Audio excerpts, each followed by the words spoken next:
Welcome to yet another edition of the Stats and Stacks podcast. Where today we're going over UFC 296, Edwards versus Covington. First things first, make sure you give this video a like, hit the subscribe button, give a follow over on Twitter, over on TikTok, over on Instagram, wherever there's social media. There is a Stats and Stacks podcast. Always a quick overview.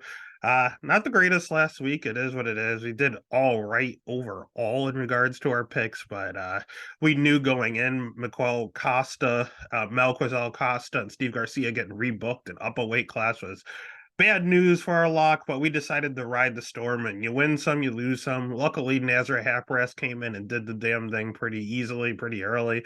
No sweat, but I do not like missing locks. It is what it is. We're on to the last pay-per-view of the year, last, honestly, event of the year. So at that point, make sure you make everything count. There is a relatively large break, like 3-4 week break after this. So it's gonna suck. We're gonna be itching for fights by the end of it. So you got to capitalize and make sure you make all the extra Christmas cash you can. And we're gonna do everything we can to make sure to put some extra cash in those pockets. 14 fights to talk about tonight. So let's not waste any time and kind of jump right into the very first fight of the night. We're looking at Randy Rude Boy Brown as a minus 270 favorite going up against Muslim Salikov at plus 220. Over under sitting at 2.5, over 2.5 minus 130, under 2.5 plus 100. Let's start with Rude Boy because honestly, he's 33 years old. This is kind of the finished product of Rude Boy. What we have here is an 8-inch reach advantage here, which is super nice for this matchup. His striking's good. He knows how to use that length. He's a pretty decent striker there. His jiu-jitsu sneaky good. No one talks about it. He has a one-arm rear naked choke against Cowboy Oliveira a few fights back. He has 74% takedown defense. So although he's good on the ground, he doesn't just let you take him there. Like he's good on the feet. He's good on the ground. He can wrestle a little bit if he wants. His cardio checks out. You'd think this guy is huge. He has tools everywhere. What's wrong with him? Dude, he's low-key chinny. I mean, he has 5 career losses, and he got absolutely mollywopped by Jack Della in his last loss over in Australia. But you want to write him a pass, but before that, he got starched by Vicente Luque and put out pretty badly. And you're like, you know what? Well, those are 2 of the top 10 guys in the weight class. Oh, Nico Price is in, and Nico Price had that infamous knockout by Hammer Fist on the bottom. That's not a good look. He did go decision with Bilal Muhammad, but that's Bilal Muhammad. And then he got choked out in his first ever career loss. So he has 5 career losses, and 3 of them are by knockout. One of them he got Bilal'd. And then the first one he got choked out. So yeah, he is finishable and he's a little chinny. So if you have some power, I'll always be a little weary of Randy Brown. And that's kind of what Muslim Salikov has to an extent. Most of his wins are by finish. He's a crazy good striker. Problem with Muslim Salikov is that, yeah, this is a black and white picture. This dude's 39 years old. 6 years the elder of Randy Brown. They call him the king of kung fu, and he does have really, really, really good striking. He's at a very good camp at Nova União. But at the end of the day, 39 is 39. He's damn near 40. He's starting to slow down. You're starting to see his chin deteriorate. His cardio's starting to fade even more so. He will mix in wrestling from time to time, and he himself has a 70% takedown defense. If anyone's getting a takedown here, it's probably Muslim, to be honest with you. Is he going to do that, though? I don't think so. It tires him out at this point, at this day and age. Being 39 years old, the more he wrestles, the quicker he gets tired. But his chin is starting to go too. So you have 2 possibly chinny guys. One guy's a better striker, but one guy has an 8-inch reach advantage here. I don't know, man. This is a close fight. It's a greasy fight. I do not like Randy Brown at minus 270, to be honest with you. I don't. But at the end of the day, although they're both chinny, Randy Brown is the better jiu-jitsu practitioner. And honestly, he has the better cardio. So I'll go ahead and I'll take Rude Boy Brown here, agreeing with Vegas. Minus 270, absolutely not. Do I want to touch this over-under? Not really. I'm staring at this under 2.5 at plus 100. I don't really know how Randy Brown finishes Muslim. If he can't take him down, I don't know how he's going to submit him. And Muslim, he would have to knock out Randy Brown, but he has an 8-inch reach disadvantage. So it's going to be tough to hit Randy. So then I look at the over, but both their chins are trash, so I don't know. I'll pick Randy Brown. Ultimately, I would bet Randy Brown, but I don't feel good about it whatsoever. It's that line is off.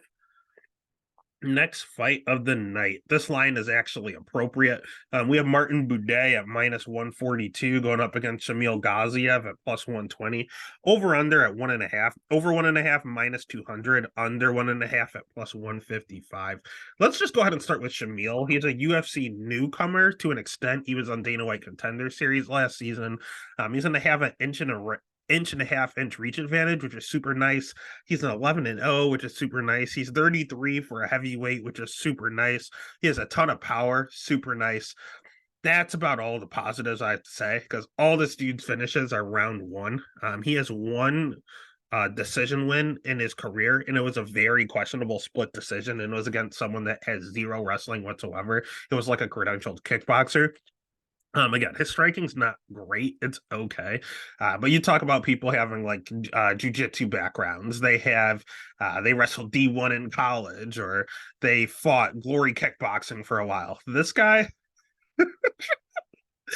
was a professional volleyball player. That's not exactly something that screams MMA fighter. But he was plucked out of Dagestan, man, and they were like, "Dude, you're an athlete. You need to fight instead. You need to fight. No volleyball." And dude, he's crushing it. He's 11-0. Thing with him though is his cardio is awful. He has all first round finishes because he has to. If this man sees a second round, he's falling over. And that decision win, again, I had to sit here and watch all 15 minutes. The dude was dead after the first 3 minutes, and just luckily was fighting a kickboxer who had nothing on the ground but a Kimura. So he kept Kimuring him, and that's not good because that means Gaziev's submission game's a little questionable if he's letting a kickboxer hit him with a pretty dangerous Kimura at one point and multiple times throughout the fight. But he just ultimately used that to get back up, and then Gaziev would just lean on him against the cage. I mean, Gaziev is a huge man, but his wrestling isn't even that good for being Dagestani. His wrestling's not that great. So he has bad cardio. His striking's only okay. His jiu-jitsu is questionable. His wrestling isn't that great. Like, it's just his power. And honestly, his reactions are terrible. If you hit this man, he just falls backwards and acts like his world is ending. Like, it's just not a good visual with the rush whatsoever. So he can't take a punch either. Add that to it. So yeah, he's 11-0 in Russian, but God, it's very, very questionable here. He loves to march forward, which is going to be weird because in this matchup, he has Martin Buday, who also likes to march forward. So we'll see which man is forced to take a backward step. Boudet is not much better, to be honest with you. He's also from Contender Series. He's 13-1, so he does have that one loss on his record. He should have another loss, honestly. I thought he lost the Lucas Brusky fight, and I had money on Boudet. I actually locked Boudet that night, so I will take that greasy split decision win. But he generally has pretty high volume. His jiu-jitsu's okay, and he won his last fight, ironically enough, by Kimura, so watch out, Gaziev. Martin's cardio's okay. He does slow down in his fights, but he does not gas out the way Shamil does, and it is not in round 1 or 2. It is in round 3 where he starts to slow down. Again, like I said, he likes to move forward, so we'll see which one is forced to fight uncomfortably. Martin's pretty durable, though. He has one career loss, and it was by decision to Juan Espino. Juan Espino is one of the best wrestlers in the heavyweight division, so that's fine getting taken down by Juan Espino repeatedly. And that was years ago. I mean, that was a second ever career fight back in 2017. So we're talking 6 years ago. The biggest thing here is that he's pretty durable, which he's going to need because Shamil is not a good striker, but he hits very, very hard. Now, don't get me wrong. Martin Boudet's chin is always way up in the air asking to get knocked out. Someone's going to clip this guy and put him away. Is it going to be Shamil? It very well could be. But again, if Martin's able to be the one going forward, he has more volume, and he has a lot of dirty boxing against the cage. And Shamil gasses out, and that dirty boxing, it does not look physically imposing at all, but it tires you out. You'll hear the fighters talk over and over about how dirty boxing against the cage, just cage control and all the cage work with the pummeling and everything is one of the most exhausting parts of the fight. And that's where Martin Buday breathes, man. He lives or dies by his grappling against the cage and that cage control. So if he's gonna break Shamil that way, Shamil is gonna be gassed out by at least the end of the first round. He will have nothing left for the last 10 minutes. So as long as Martin can survive 4 minutes, I will take him. Initially, I was thinking maybe this is a live bet spot for Martin Boudet, but minus 140 is nothing too crazy. I'm just going to take him straight up, especially in the event that what if he wins the first round, then you're not getting any value. So the pick is going to be Martin Boudet. The bet's going to be Martin Boudet. Low level heavyweight. Don't feel good about that one either. We're not starting off hot. Next fight's another very, very close fight. It's a good card with a lot of fun fights. They're just close and hard to bet on. We have Andre Touchy Feely at minus 170 going up against Lucas Almeida at plus 140. Over under at 2.5. Over 2.5 plus 115. Under 2.5 minus 145. Let's start with Lucas Almeida. He did not have a good showing in his last fight. He's 14-2. He's supposedly a Brazilian Jiu-Jitsu black belt, but he got absolutely demolished on the ground against Pat Sabatini his last fight. Now, don't get me wrong, Pat Sabatini is a D1 wrestler. He's a very, very good wrestler, and he's very, very good on the ground. A multiple degree black belt. So it was black belt versus black belt, but one of them just looked a little more legitimate than the other. Pat Sabatini is a Renzo Gracie guy.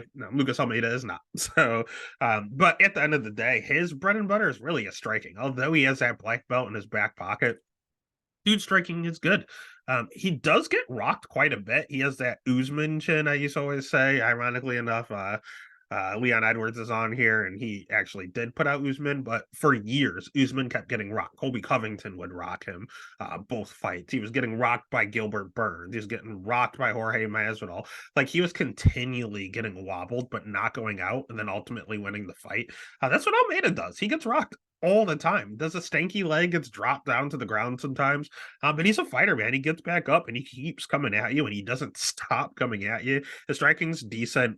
He hits pretty hard. He has sneaky power here. His cardio seems to check out. He throws an absolute fuck ton of volume. The problem with him is he's a black belt, but he can't wrestle at all. So he is never going to use it offensively. And defensively, if you're a real legitimate black belt, you can finish him, as we said, against Pat Sabatini. And he's a 40% takedown defense, and that's not good if you're able to just kind of control him on there if you're that good on the ground.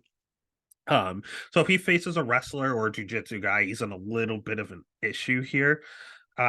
I do love, though, when he strikes, he throws in combos. You always hear people complain about throwing one at a time or just a simple 1-2. This man throws like a 5 or 6 punch combination every single time he engages. He blitzes in, throws a million strikes at once, takes a breath, comes back and blitzes in again with another 6-7 combination. It's intense. He throws a ton of volume out there. I love it a lot. And he's just a dog. He'll get dropped, he'll get back up. He'll get taken down, he'll get back up, and he's in your face, marching forward, fighting for your money. I love that.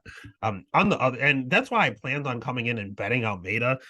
Feely made me kind of feel the other way after doing fight tape. Feely's gonna have a 3-inch reach advantage here. He has pretty good striking. He has pretty good cardio himself. He's not a great wrestler, but he's at a wrestling heavy camp. Team Alpha Male is notorious for having good guillotines and wrestling. Like, that's what they're known for. So it's interesting that he's a striker at a wrestling camp. His wrestling's not bad, though. 70% takedown defense. And for someone who predominantly strikes, he's kind of more hittable than I thought he would be. He does get touched up more than he dishes out. He can generally take it. He has a good chin, but he has a lot of fights on his record, man. The dude is 22-10. So he has 32 career fights. And I feel like we're starting to see it tested. We saw him get knocked out by Joanderson Brito. Granted, Brito hits very, very hard. But Nathaniel Wood is coming up from 135. He's a tiny 145er, and he put him down to the ground. It's just, you're starting to see it more and more. He was in a close fight against Charles Jourdain. And honestly, looking at it here, Andre Feely, he's a little pillow fisted, which is good. Since Almeida can be a little susceptible to getting dropped. He has a really, really good check left hook. So that would concern me if Almeida wasn't throwing in so many combos. Like, someone's going to catch someone. I really don't hate the under here. And Feely is the one that mixes in wrestling more. Again, Almeida, 40% takedown defense. But Feely doesn't have the greatest top control. You can usually get up from Feely after he takes you down. So what it really comes down to is tall, lanky striker with a black belt and is okay on the ground. Has Feely ever fought anyone like that? Yeah. Bill Algeo is the same exact archetype. A tall, lanky striker that has a black belt on the ground and it's hard to deal with down there, but they prefer to strike. And Bill Algeo, Feely ended up winning a split decision close fight. But that's not the only thing. He's also fought Charles Jourdain, which is a tall, skinny striker with a black belt on the ground. Is it a legitimate black belt with these Algeo and Charles Jourdain? I guess to an extent, but he did fight that archetype. And what did he win? A split decision. So he's fought someone very similar to Almeida twice in the last 3 years here. And he won both, but they were both by split decision. So he seems to struggle and find a way to get it done. Is the third time the charm?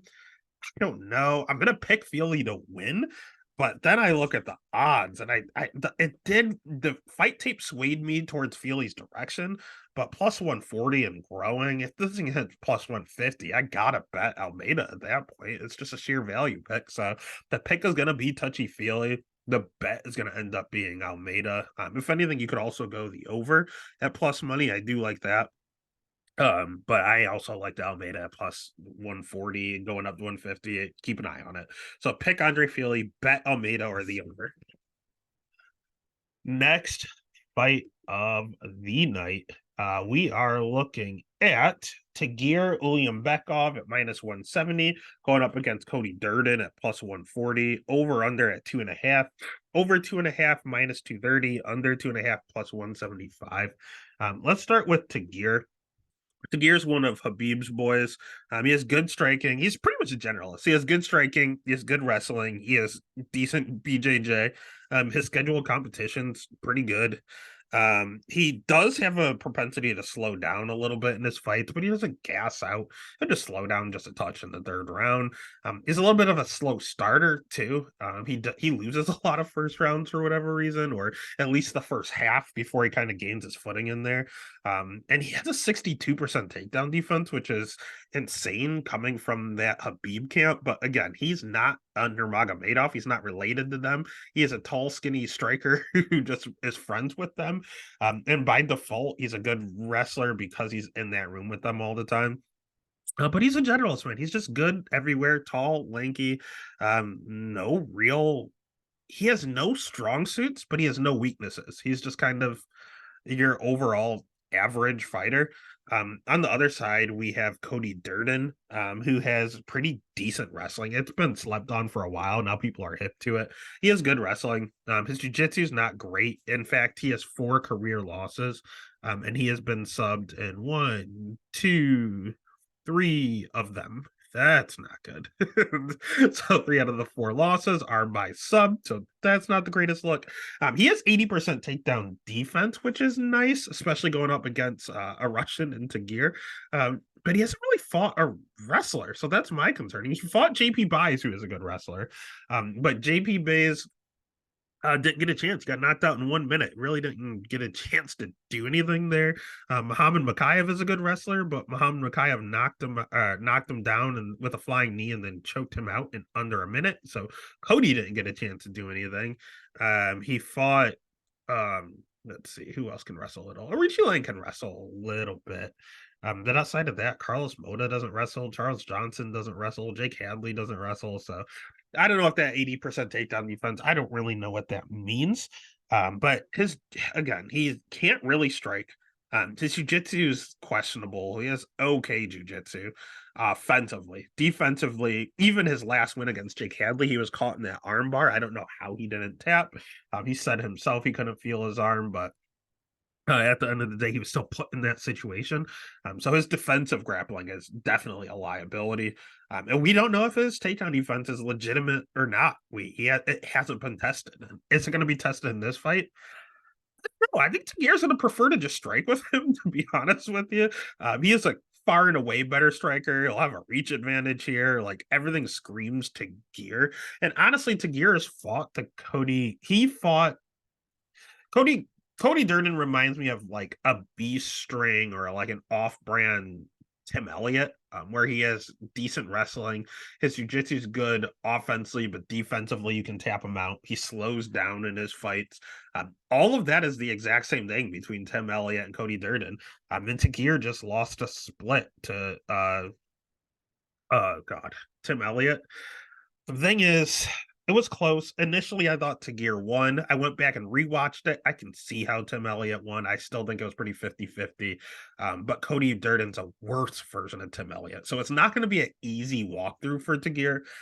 But I can't really see how he loses. I don't think he just gets out grappled and loses like Cody Durden has a kind of that's always his game plan. I really don't see him losing a striking battle to Cody Durden. I don't see him getting submitted by Cody Durden. So the only way would be a decision where he just gets grapple fucked, and I don't think you can do that to a Habib training partner Russian. So at the end of the day, I'm going to pick Tagir. I'm going to end up betting Tagir minus 170. Not bad odds. I think we're getting a little bit of a bargain. He's one of the worst in that camp, but he's fighting Cody Durden. All right. Next fight of the night. We have another interesting one here. We have Alonzo Menafield at plus 220 going up against Dustin Jacoby at minus 270. Over 1.5 is minus 200. Under 1.5 at plus 155. I'm not going to lie. When Dustin Jacoby came back to the UFC, I wanted to fade him left and right. I wanted to bet him against Justin Ledet. And then I faded him against Maxime Grisham. I faded him against Ian Kutalaba. I just thought Dustin Jacoby was a little one-dimensional. He has really, really good striking. He has good cardio. He's pretty durable. He did get rocked in one of his last fights, but he didn't go out. Like, he was fine. He's 35 years old, so that wear and tear is definitely adding up, especially not having just a UFC career, but he had a glory kickboxing career. He played football prior to that, like a lot of head trauma here. 60% takedown defense is not a great number, but a lot of that was skewed in his first UFC run. So please be mindful of that. Again, he came back at a later age and a later point in time and a better version, man. He's good now. And I've actually been rocking with Dustin Jacoby his last few fights. I locked him against Khalil Roundtree, and he got absolutely screwed. He definitely won that Khalil Roundtree fight. There's no ifs, ands, or buts about it. That was one of the worst decisions of the year last year. Asmat Marzakhanov, he just got clipped. That's the one where he got dropped. He did get dropped, and that was that. Unfortunately, he didn't get knocked out or anything, but he lost the round. He would win the entire round, get dropped, and that was that. So, but he did get back up, and he kept fighting, and he made it a very close fight. So I respect Dustin Jacoby. I did not when he initially came back, but he earned my respect, and he's good. He's legitimately good. He has sneaky power too. He knocked out Kennedy Nzechukwu. He has a suspect chin. He knocked out Dong Jung as a suspect chin. If your chin's in question, he will chin check you and probably put you out. And he throws high volume if he doesn't. If he doesn't put you out, he's going to kill you with a million cuts, and he's going to keep poking away at you. He does this hand up in the air thing repeatedly. And his striking is crisp, man. It's probably some of the best striking in the division, to be honest. I actually truly became a big fan of Dustin Jacoby. On the other side, Menafield is someone that has a suspect chin, to be honest with you. I mean, he has a ton of power. I mean, honestly, just look at Alonzo Menafield and tell me that man can't knock out anyone. It's a scary amount of power. No idea how he makes the weight class. Former football player himself. He has pretty decent striking. It's not great by any means, but he hits so damn hard. Like it doesn't have to be phenomenal.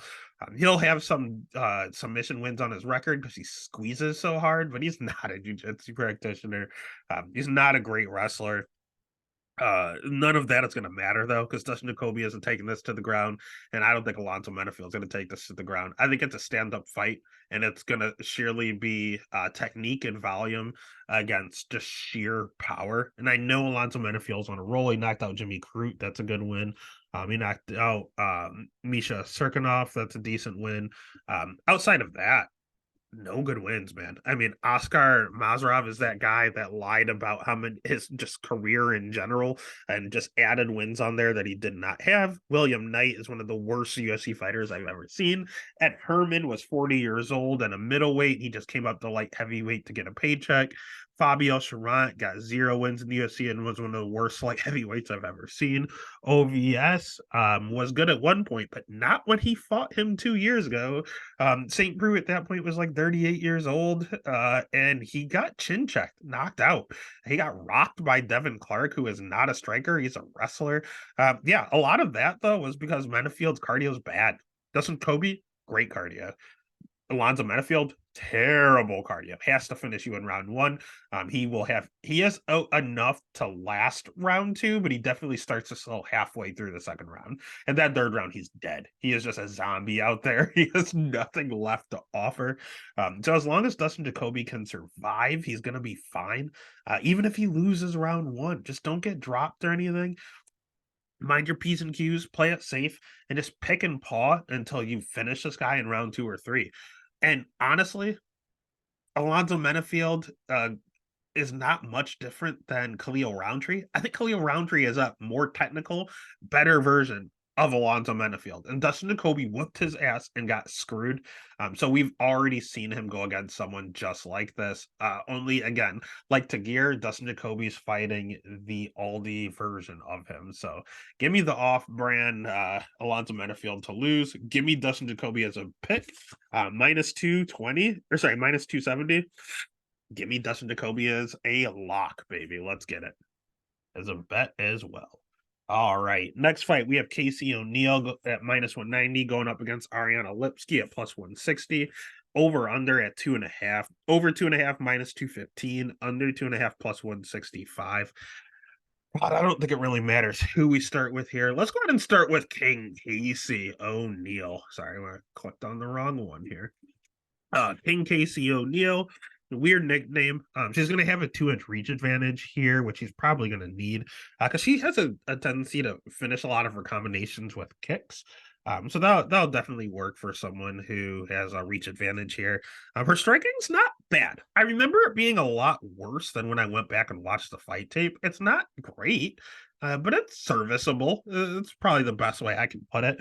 And she throws volume out there, man. She throws a ton of volume when she can. Her wrestling, not good, but she was pretty persistent at one point. She will keep going. She has really good cardio. I'll give her that.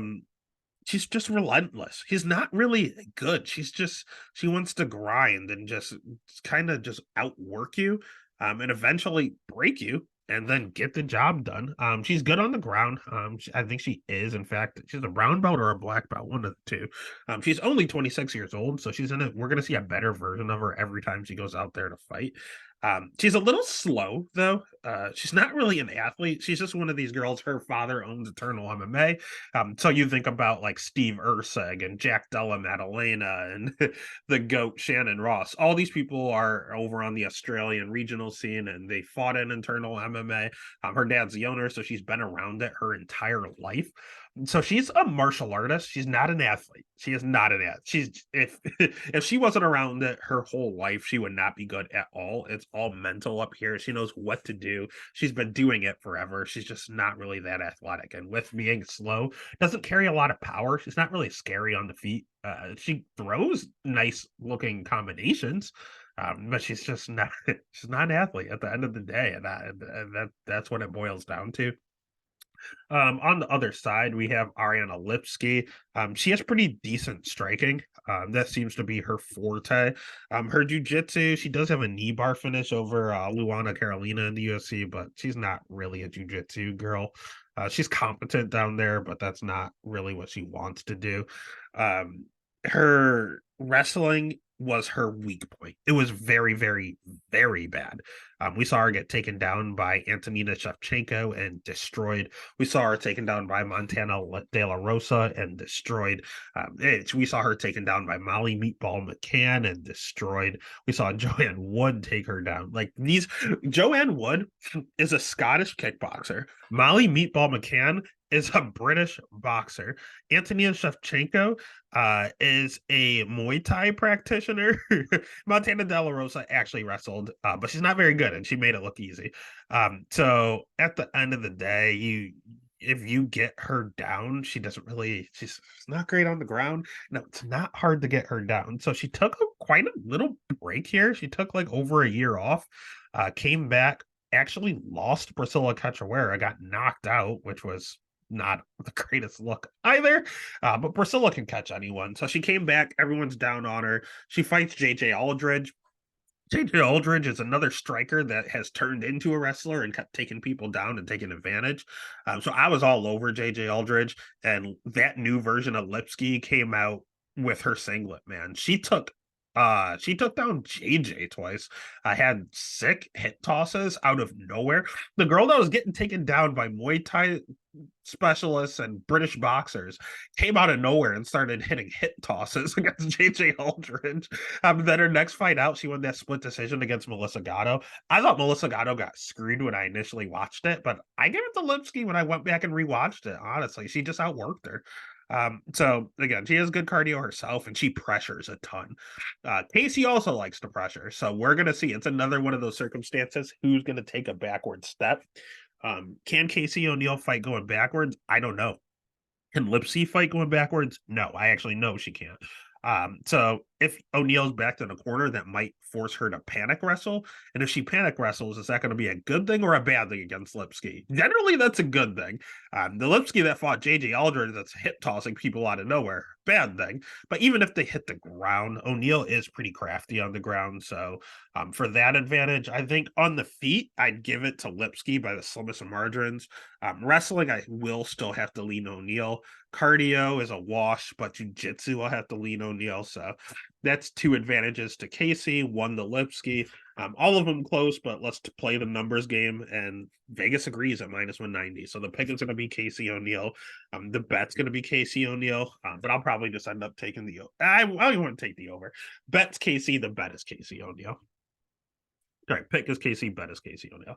All right, next fight is another one that I just don't have a really good read on. These are good fights, they're fun fights, but they're hard to bet, man. We have Cody No Love Garbrandt minus 200 going up against Brian Boom Kelleher at plus 165. Over 2.5 and under 2.5, both a straight pick them at minus 115. Let's start with Brian Boom Kelleher because I do think I used to think he was better than he truly is. When I go back and I watch this fight tape, I was less impressed than I remember him, honestly. He's 37 years old. Red flag number one. Did not notice that. His striking's okay. I thought he was some devastating power striker. He's not. There's a lot of decisions on his win. He has some decent wrestling. His wrestling was better than I remembered. His jiu-jitsu, he has a good guillotine, but that's it. He has a one-trick pony. He has literally nothing else but a guillotine on the ground. And his wrestling offensively is fine. Defensively, 60%. That's not a great number here. And his submissions, yeah, he has a great guillotine. Defensive submissions, not great. Batista tapped him out. Umar Nurmagomedov tapped him out. We have Montel Jackson tapped him out. John Lineker knocked him out. Marlon Vera tapped him out. Now, are those good? Oh, even before that. Oh my God. Andy Main tapped him out. Jeff Smith tapped him out. So yeah. Oh my God. He has like 80% of his losses are by submission. So yeah, great guillotine, bad jiu-jitsu as a whole. He's fought a lot of good guys. I didn't realize how many of these losses, like Mario Batista's a good loss, Cousin Umar's a good loss, Ricky Simone's a good loss, Cody Stamen's a good loss, Montel Jackson's a good loss. All these guys are top 15, but he can't beat him. He hits a wall and he can't get over it. Is Cody Garbrandt top 15? He's at that edge, man. It's very close. Cody Garbrandt has good striking. He's fast as fuck. Like this dude has some of the fastest hands in MMA. He has an inch and a half in reach, which I like. His cardio is good. It checks out. His schedule is again, he's a former champion, so he's fought the who's who of the weight class. The problem with him is that he's a little lower volume. He has 80%, 78% takedown defense. So Ryan probably can't just go out there and grapple him like he can grapple other guys. It's probably going to be a stand-up fight. Cody also trains a Team Alpha Male, has good wrestling offensively if he wants to take it that way. He has a ton of power to match his fast hands. Problem with Cody is that he's hittable. He is low volume. And his chin, man, you want to talk about bad chins in MMA. This guy has 5 career losses. He lost to Kai Kara France, a flyweight by knockout. He lost to Rob Font by decision, but he got dropped by Rob Font multiple times, so his chin reared his ugly head there. He got knocked out by Pedro Munoz, who knocks out absolutely no one. That might be his only knockout on his record.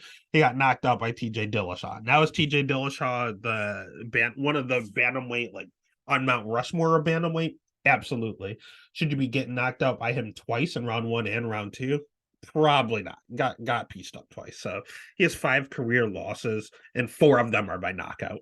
So Cody is the better striker. Cody, honestly, probably the better wrestler.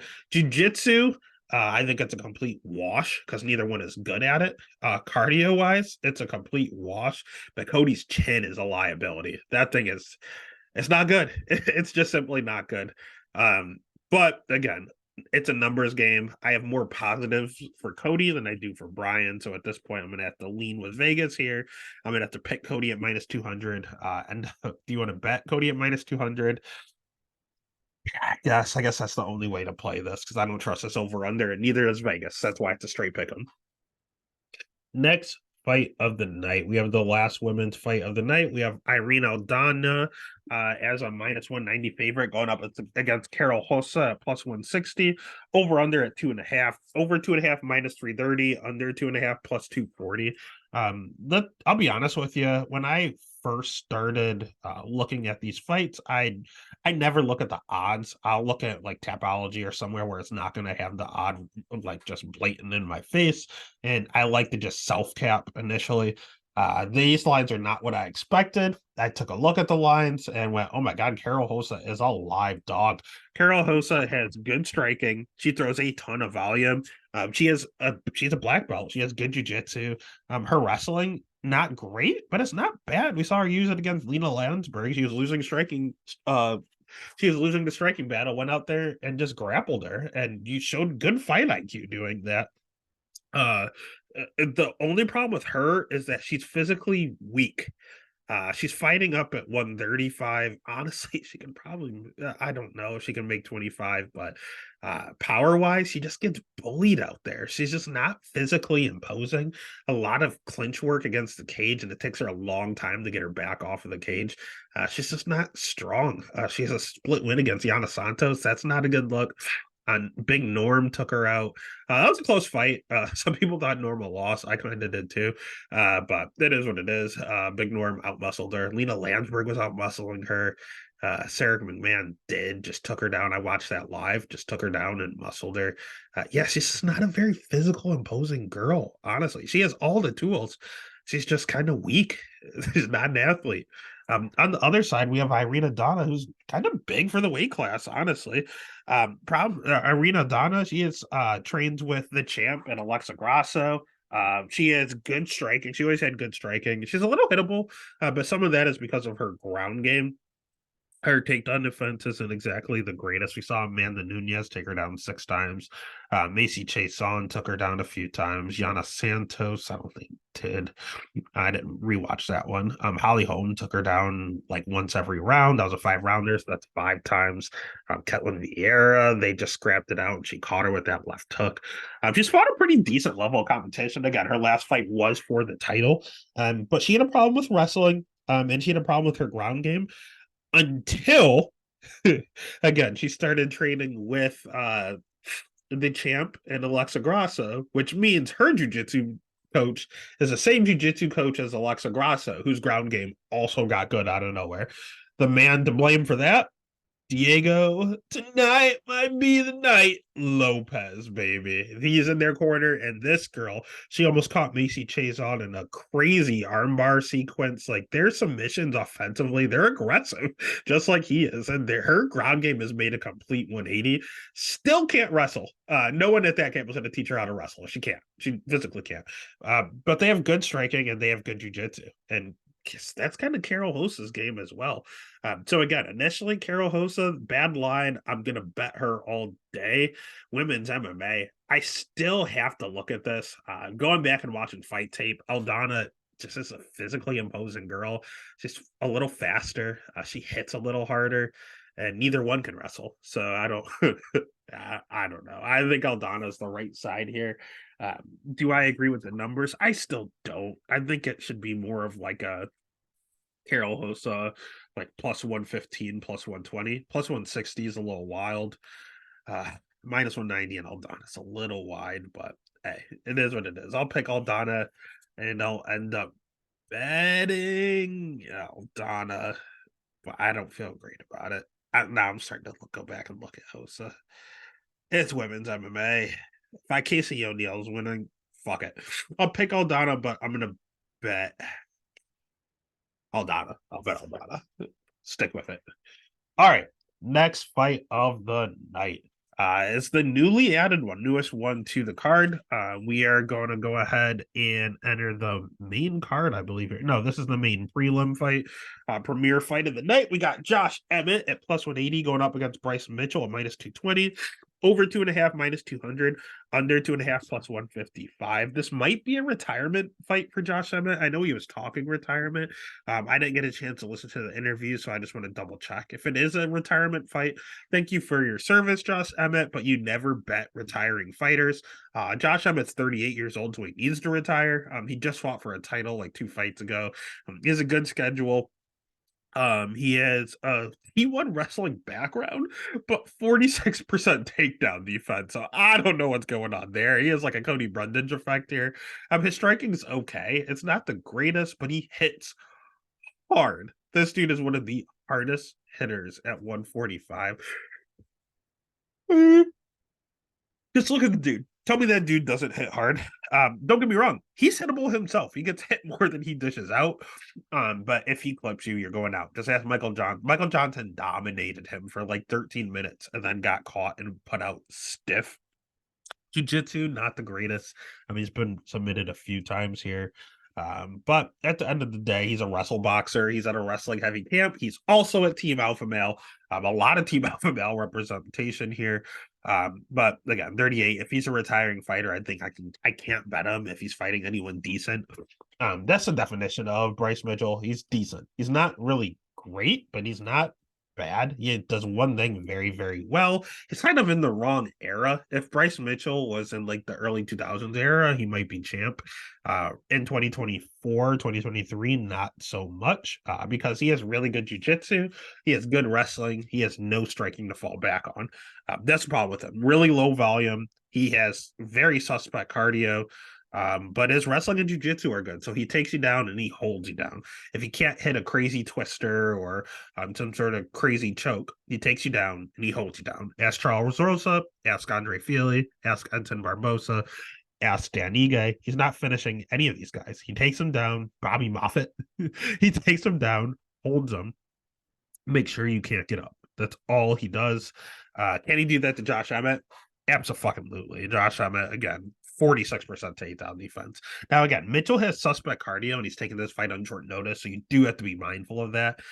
But if it's striker versus grappler, you always take the grappler. So the pick is going to be Bryce Mitchell, the bet's going to be Bryce Mitchell. Tim Elliott came off the couch and got a win last week.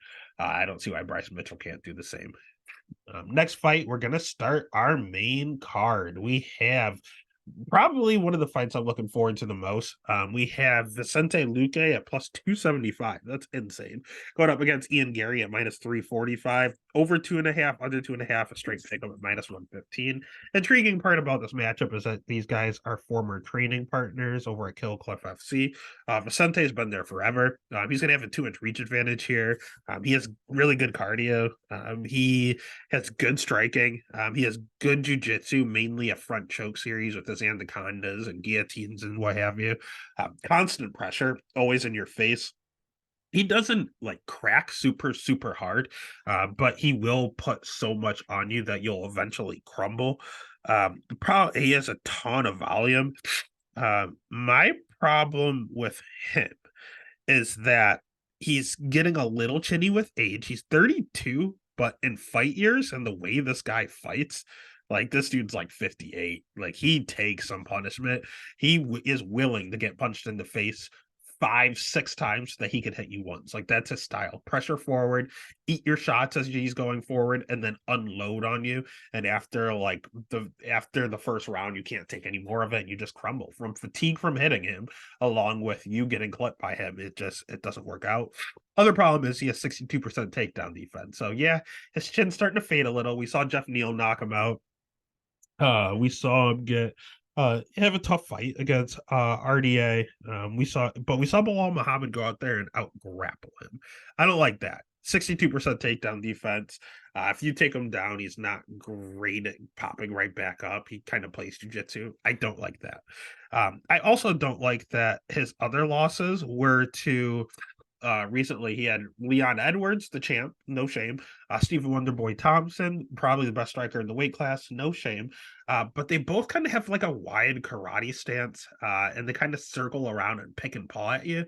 And he just couldn't, as he tried to pressure, they just kept circling and picking at him until they win a dominant, boring decision.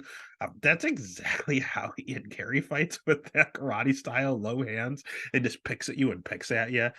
He has good striking, sneaky good jujitsu, married to someone in the Machados, obviously. Really high volume. Uh, he's really fast. He's definitely the faster guy here. He himself has 70% takedown defense. So I don't know if this fight's even going to touch the ground. Neither one of them like to shoot, but neither one of them are great at stuffing the takedown. So I don't know. And again, they trained with each other. They'll know if they're able to wrestle each other. And with them training with each other, they also know their tendencies. But it's going to be huge because Luke's chin's starting to go with his age. Ian Gary's super young. He's only 24, 26 years old. But rumors are he's a little chinny. He's he's one of these guys that go from fight camp to fight camp, just different location to different location, and he's getting kicked out of these camps. He's 13-0, yes, but he's a cocky little shit, and he keeps getting kicked out of camps. And he's recording things, and he's like, "Look how great I looked." But the people that stay true and they stay humble have said they've seen him knocked out in camp before, so he might be a little chinny. I guess we're gonna find out because Luke is gonna come in pressuring, not caring about his chin, can get cracked and put out.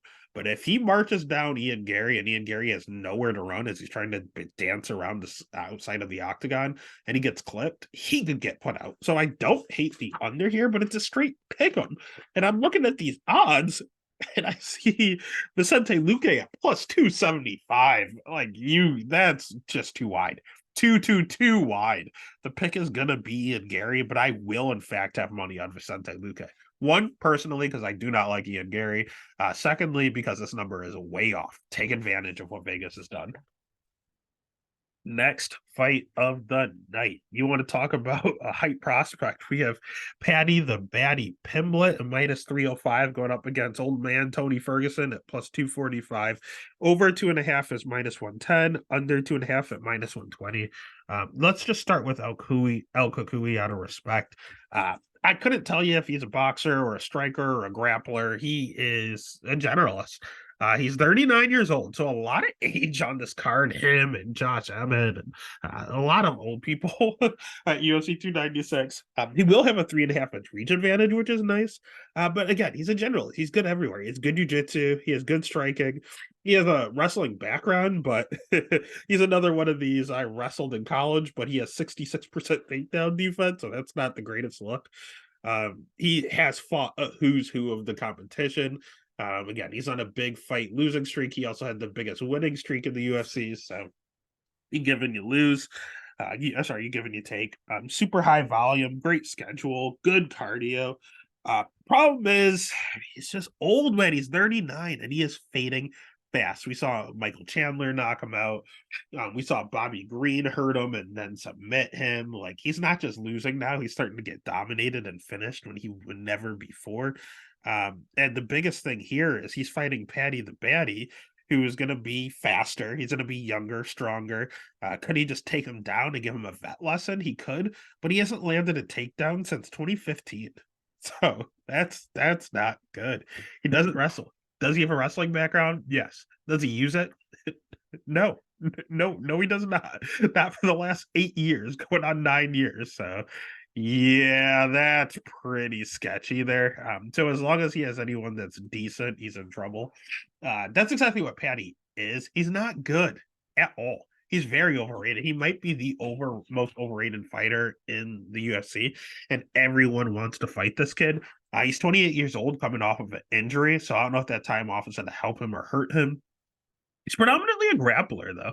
Everyone looks at the hair and how wild he is, and his debut was a knockout, and his last fight was a decision where they stood basically the whole time. But he's a grappler. He's primarily a grappler. He has really, really, really good jujitsu. I will give him that. It's very good.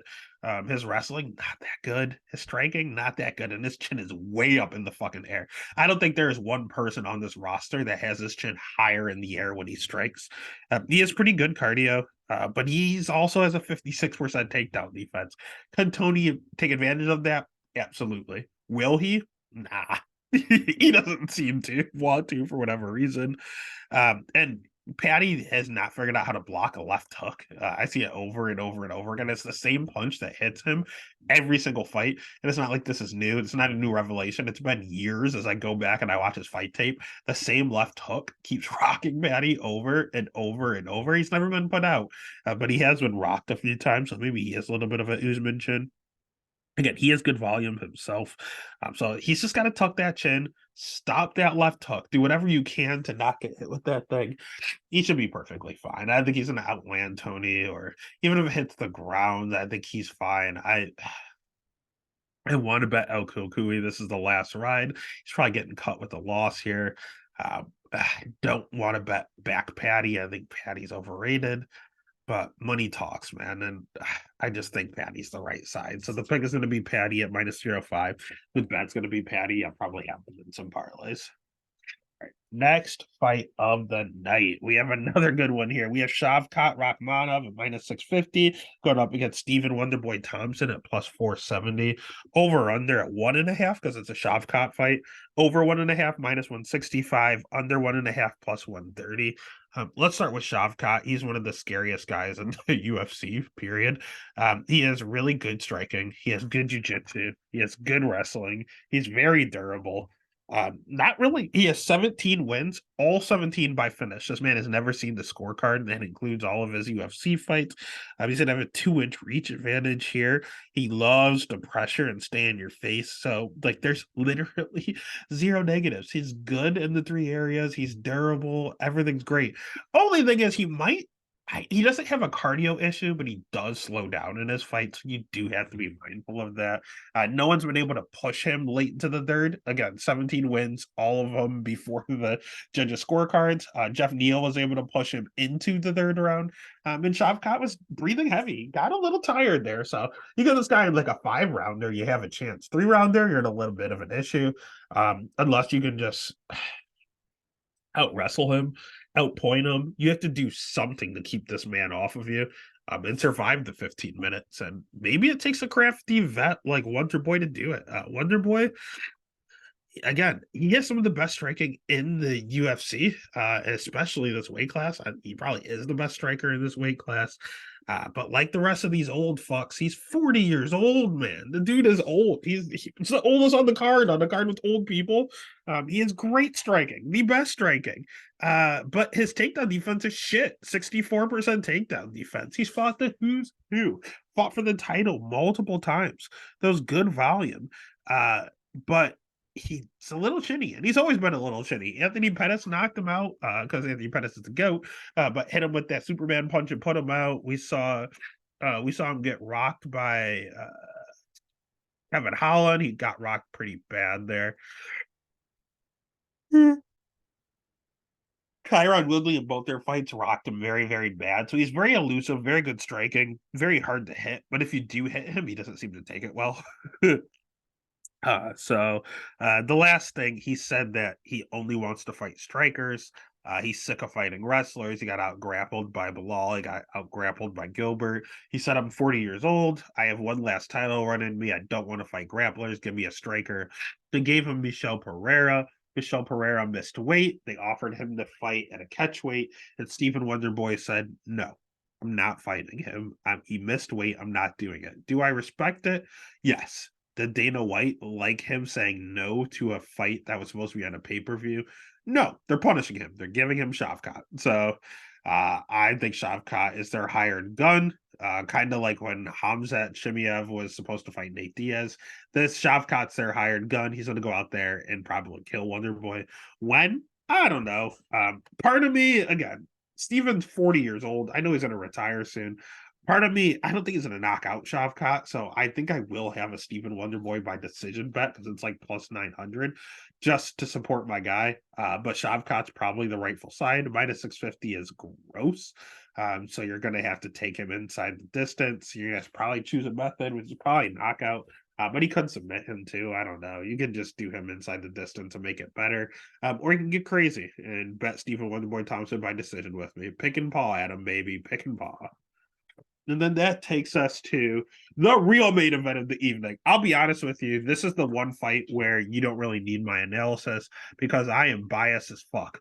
We have Alexander Pantoja minus 190 going up against Raw Dog Brandon Royval plus 160. Over under 2.5. Doesn't matter. Raw Dog for life champion. Here's the deal. Brandon Royval it was always Brandon Royval and Anthony Pettis as my favorite fighters. Anthony Pettis obviously is doing like karate combat and shit. And ironically enough, they're both fighting the same weekend. But yeah, the karate combat compared to the UFC is not the same. Anthony Pettis is super old. He's gonna have to retire from fighting pretty soon here. Brandon Royval's my age. He's 30. He's actually a year older. He's 31. So we still got a few more years. He said in a recent interview, another 4 years or so until he's about 35. So he's in his prime. And this is my guy. He has good striking. He has good jujitsu. He has otherworldly cardio. He does not stop moving. He has a 2-inch reach advantage here, which is nice. Here's my problem with him. He has a little bit of a Usman chin himself. We've seen him get rocked by KKF. We saw him get rocked by Pantoja. We saw him get rocked by Matt Schnell. The dude's getting rocked all the time. He's not gone out officially, but he's knocking on death's door a few times here with some of these shots. And he has 39% takedown defense, can't wrestle. And he himself will tell you he can't wrestle at all. He doesn't try to wrestle. He can't do it. He's not good at it. But he's great on the ground. The dude's very, very, very good on the ground. He doesn't care if you take him down. And he'll get real offensive. He does not sit still. He doesn't even get up all the time. He'll just go for submission after submission until you let him up. And when he's on the feet, he's good on the feet, man. He's a killer. He's tall, he's lanky, he's bony. Not the most powerful guy in the world, but he throws knees like they're jabs out there. That's how he knocked out Mateus Nicolau. He'll throw spinning back elbows. That's how he cracked Kai Kara France before subbing him. He just does some wild shit with his bony frame. Like he's the GOAT. He's so cool. I love Brandon Royval. He is my current favorite UFC fighter, and you're not going to stop me from betting this guy at dog odds. And especially for the world championship, no way I'm turning my back on him. Don't get me wrong. I actually like Alexander Pantoja, and Alexander Pantoja is my pick. He's actually a good fighter. He has really good striking, really good wrestling, really good jiu-jitsu. He has a tendency to slow down a little, though, in his fights. He does. We saw him slow down in his championship fight. And believe it or not, these two men fought like 2 years ago. What year did they fight? I want to say it was 2021. Royval's only been in the UFC for so long. They fought in 2021. Yeah. And it was a close fight, man. It shows Pantoja went out there and got a rear naked choke in round 2. That is true. He ultimately got the win. But at one point, Rafael had his back. It was just scramble fest, and Pantoja was getting tired out there. Now we have 5 rounds to work with. Pantoja's durable as all hell. I don't know if he can be knocked out. He's never been knocked out. This dude takes some punishment, and he pressures. He goes forward. He has never taken a backward step. He's not going to here. Eventually, this fight is going to hit the ground, and when it hits the ground, it is just scramble city. So we'll see what happens. Should Pantoja win this fight? Yeah, he's the better striker. But Royval's gas tank is a weapon in itself. Even embedded, we saw him running 10 miles in elevation at like a 6-minute mile. Like that's intense. Like this dude's cardio is crazy. So you have cardio and unpredictability going against someone that's just a sheer killer. I'm not turning my back on my boy. Pick his Royval, pick his Pantoja. I'm betting Raw Dog. Raw Dog's the man. And that takes us to the main event of the evening. If you haven't already, what the fuck are you doing? Hit the follow, hit the subscribe, give a follow over on Twitter, Instagram, TikTok, hit that like button. Where there's social media, there is a Stats and Stacks podcast. We have Leon Rocky Edwards going up against Colby Covington. Colby Covington plus 130, Rocky Edwards minus 155. Over under at 4.5 here, championship rounds. Over 4.5 minus 190, under 4.5 plus 145. Let's start with Colby Covington. He hasn't fought in quite some time here. His last fight was against George Masvidal, and that was back in 2023. Oh, sorry, 2022. So he hasn't fought in over a year. Let's see, that was March of 2022. So this dude hasn't fought in a year and 9 months. They're just giving him a title shot because Dana loves him. They're both Trumpies. They love Donald Trump, so they love each other. Colby, he's a really good wrestler. His striking is actually pretty good. His jiu-jitsu is non-existent. He's not going to tap you out. He is not a submission threat. But his cardio is godly. Like, this dude does not get tired. He's a good striker and he throws good volume, but he's a little pillow fisted. You don't really have to get scared of him knocking you out with anything. I know he rocked Usman a few times, but Usman is a bad chin. That's why it's called the Usman chin. And he doesn't cut weight. That's part of the reason his cardio is so good and that he has no power because he's smaller than everyone. But it helps his cardio, man. They showed him eating steaks before the fight. Like he doesn't believe in cutting weight. He goes in at his natural weight, and it seems to be working for him. I mean, his only losses are to Kamaru Usman. He lost to Warley Alves, where he just got caught in the guillotine, and that's it. Like, those are his losses. He's beat good guys. Robbie Lawler, RDA, Brian Barberino, Max Griffin. Like, Tyron Woodley. He's beat decent guys here. But again, he just hasn't fought in a while. On the other side, we have Leon Edwards, who beat Kamaru Usman twice. And Kamaru fights very similar to Colby to an extent. Great wrestlers that can strike a little, have ungodly cardio. Like, that is Usman.